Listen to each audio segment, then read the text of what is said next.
Have you ever heard someone say, God promised us 70 years, and if we're strong, 80 years?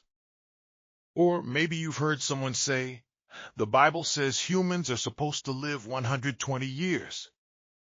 But what does the Bible actually say about how long you're promised to live? The answer may surprise you.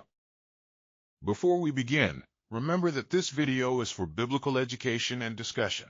We're going directly to Scripture and looking at these verses in their biblical context. Let's start with one of the most quoted passages on human lifespan. Psalm 90 verse 10 says, "The days of our years are 80 years and 10, and if by reason of strength they be 80 years. In modern numbers, that's 70 years, or 80 years, with strength. At first glance, you might think God is promising every person at least 70 years. But that's not actually what the passage says. Psalm 90 is described as a prayer of Moses, the man of God. Moses is reflecting on something every human being eventually has to face. Life on earth is temporary. Earlier in the chapter, Moses contrasts God's eternal existence with the shortness of human life. Psalm 90 verse 2 says, "Before the mountains were brought forth, or ever thou hadst formed the earth and the world, even from everlasting to everlasting, thou art God." Think about that. God is eternal. Human life is not. So when Moses talks about 70 or 80 years, he isn't giving every human being an expiration date, and he isn't giving us a guaranteed minimum lifespan. He's describing the reality of human life. Some people live fewer years. Some live much longer. In fact, Moses himself lived far beyond 80. Deuteronomy 34 verse 7 says Moses was 120 years old when he died. So clearly, Psalm 90 verse 10 cannot mean that nobody can live beyond 80. But now things get even more interesting. Because there's another number people often mention when talking about the Bible and lifespan. 120 years. Genesis 6 verse 3 says, "My spirit shall not always strive with man, for that he also is flesh, yet his days shall be 120 years. Some Christians interpret this as God placing a maximum lifespan of approximately 120 years on humanity. But there is another major interpretation.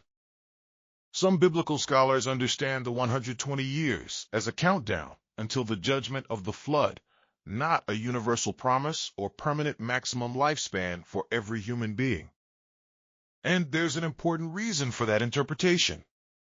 People recorded in Genesis continued living beyond 120 years after the flood. For example, Genesis records Shem living 600 years. Later generations gradually experienced shorter lifespans. So Genesis 6 verse 3 should not simply be presented as God promises everybody 120 years. The Bible never gives every individual a guaranteed number of years. And that brings us to the deeper message. Psalm 139 verse 16 says, "Thine eyes did see my substance, yet being unperfect, and in thy book all my members were written." Scripture presents God as knowing us before we can even understand ourselves.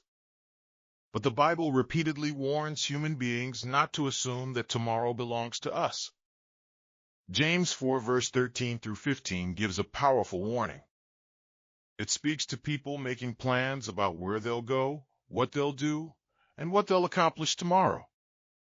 Then James asks, "For what is your life?" And the answer is powerful.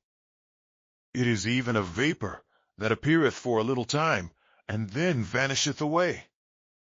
A vapor. Think about seeing your breath on a cold morning. For a moment, it's there. Then it's gone.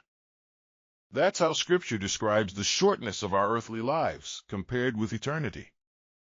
And that's why one of the most important verses in Psalm 90 isn't simply the verse mentioning 70 or 80 years. It's Psalm 90 verse 12. "So teach us to number our days, that we may apply our hearts unto wisdom. Notice what Moses asks God to teach us. He doesn't say, teach us how many days we have left. He says, teach us to number our days. In other words, recognize that your time is valuable. Recognize that your life is temporary.